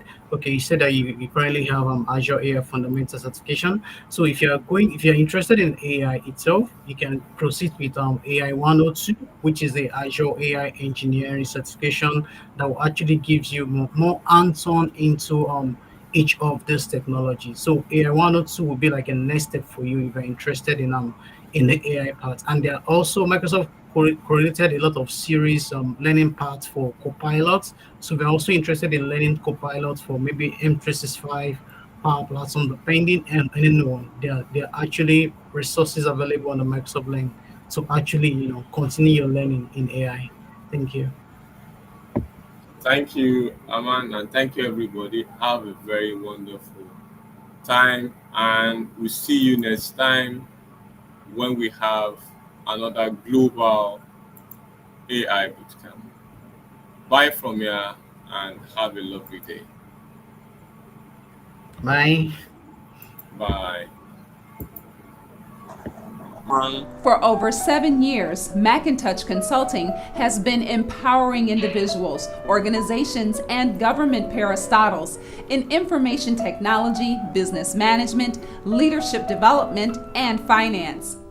Through our end-to-end training services, we help our clients achieve notable landmarks with our long-standing valued affiliate relationships with Microsoft, EC Council, CompTIA, PECB, Cisco, and AWS. Macintosh Consulting offers training and certifications in diverse areas like Network Plus, cybersecurity, cloud computing, project management, Agile Scrum, soft skills, amongst many others, with guaranteed to run classes, virtual classes, on-site classes, online classes, and customized classes. Macintosh Consulting enhances career development, promotes relevance, and ensures quality delivery. Macintosh Consulting is located in Nigeria, Kenya, and United Kingdom. Visit www.macintosh.com or call 090-381-38550 or 081-409-841. Yomi Alarape, and I would like to tell you a bit about Rugby Business Solutions and Technologies. Rugby Business Solutions and Technologies has a vision to make the world a better place through technology, and that's what we live in and out as our culture. We start from Nigeria here. We have a crop of professionals who ensures that quality is ingrained in every service we offer, definitely using IT technology to solve human problem and making life of everyone better. We do this across different verticals: healthcare, medical, oil and gas. I wait. It is time for you to transform your business, get the required insight, and take your business to the next level. You can give it a try by visiting our website at www.rugbysolutions.com/BSM.